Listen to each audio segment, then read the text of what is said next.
Welcome to another day of Bhagavad Gita Sadhana as we return to contemplating what is your path in life, in the spiritual traditions, in yoga. And we come to a key path of yoga, Bhakti Yoga, in chapter 12. And if you've heard of Bhakti Yoga at all, you might think, oh, yes, it's the yoga of love. But it's not. And this can be one of the biggest misconceptions in yoga itself, especially yoga philosophy. The root word for bhakti, bhaj, means devotion. And the reason I'm making this distinction is that whatever you are devoted to, you become. That's the theory of bhakti yoga. Now, if you want to become something that you love and find pleasant, then you focus on love. But most of us in this world are attracting something unpleasant because of our devotion. So we'll have just a little bit from chapter 12 here. We'll get more into it in the next day or so. Krishna says in verse 2 of chapter 12, "Those who have fixed their minds on me, constantly joined in my worship, endowed with supreme faith, these I consider the best in yoga." So the word that I used in English, joined, is in Sanskrit yukta, which same root as yoga. So what Krishna is saying here, he's kind of answering Arjuna's question, is it better to worship you as an abstract or as something with a form? And Krishna says it's something with a form. And if you're worshiping it constantly, you become united with it, and you are, that's the best way to do it and easiest way in yoga. So yes, we can think of something we love. However, at least in our modern day and age, it's much easier to connect with something via another emotion. So for example, there's a lot of anxiety right now. If we have predominantly anxious emotion and we anchor that to something, guess what? According to the theory of Bhakti Yoga, we become that. If we love something and devote ourselves to it, we become that. Any emotional energy, and this is borne out by many stories throughout the whole of yogic literature.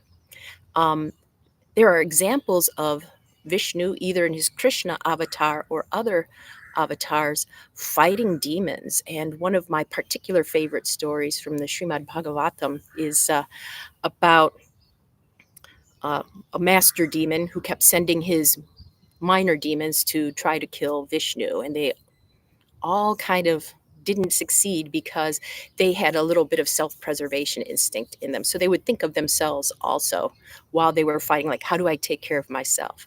So the master demon created a terminator demon. I wonder what that word is in Sanskrit. But anyway, basically, he created a demon without any sense of self-preservation. And all he would think of is destroying Vishnu, and he would not rest until that happened. So the Terminator demon was sent after Vishnu, and sure enough, that's all he could think of was Vishnu. Vishnu, must kill Vishnu, hate Vishnu, destroy Vishnu. And this demon faced Vishnu, and guess what? Vishnu won. However, when he delivered the killing stroke, it said that immediately the demon's essence entered Vishnu and got to go to the highest realms connected with that deity. Why? Because that demon was devoted only to Vishnu. That's all he thought about. It was with negative emotion, but he devoted his time, attention, and energy to the goal of the Supreme. And thus he became one with it. So this is a very cautionary tale, because if we don't generate enough love or positivity in our lives, then whatever emotion that's dominant, hate, anger, fear, that's going to latch us on to whatever attracts that emotion, and we will become that. This can be, from a Western psychology point of view, sometimes the idea of why cycles repeat themselves in families.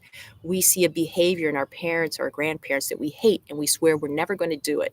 And we devote so much time and effort to not doing it, then we realize, dang nabbit, I'm doing it. So in Bhagavad Gita and Mahabharata terms, this shows up in the story of Shishupala, who hates Krishna so much that he spends a lot of time thinking of ways to insult him, and insults him and insults him and insults him and insults him. And finally, Krishna says, "That's it. No more insults from you." Beheads him with his chakra, and then that person's soul enters Krishna's body. And Krishna said, "This is one of my most faithful devotees. All he could think of was me and how much he disliked me."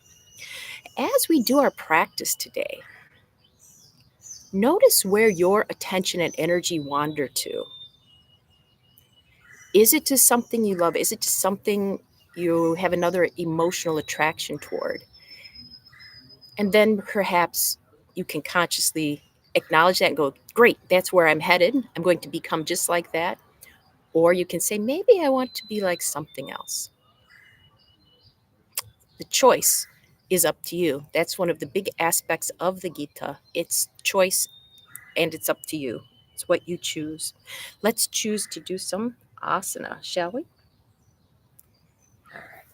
See where or if your mind wanders and where your attention goes.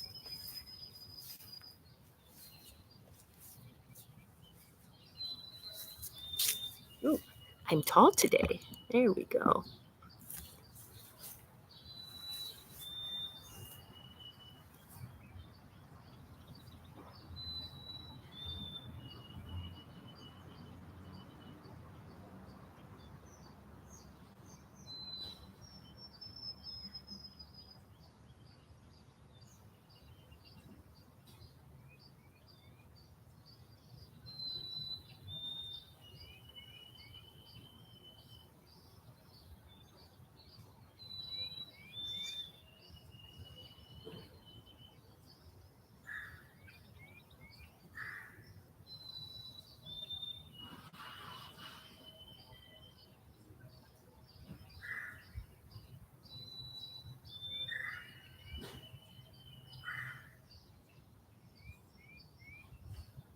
Switch.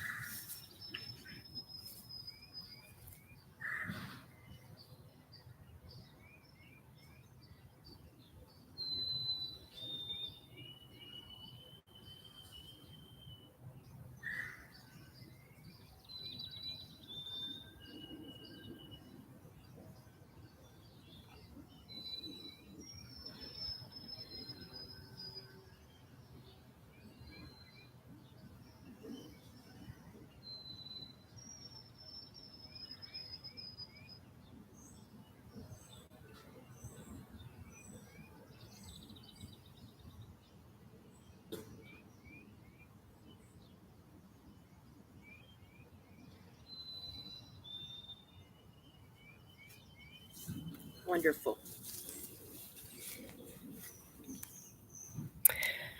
So now let's have our sitting practice. The idea is let your mind think about whatever it wants and notice where it goes and what that emotional energy is. And then you can decide, is that what I want to become? We'll just observe today. And we'll learn more about how to direct that energy later. All righty, let's go. 5 minutes.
Welcome back. Where did your mind go? We usually have a dedication for each practice. Today, I encourage you to choose your dedication for the rest of the day. Where do you want your mind, energy, attention to go? Where do you want to go with your development? Could be thinking of the divine. It could be thinking of somebody you consider spiritually advanced. It could be a donut. It could be donuts. It could be flowers, trees, nature, the truth, anything. Note if you can keep bringing yourself back to that today, and then note how you feel at the end of your day. When I was in India, I heard a teacher say, a yoga teacher say that actually dogs in their next lifetime are considered to be ripe for becoming humans. And why? Because if a dog has a human it loves, that's what it thinks about. And so that's what it becomes when it next incarnates. An illustrative tale, you may buy into it, you may not, but do check your devotion today and note if it makes a difference where you place it. Be back tomorrow. Until then.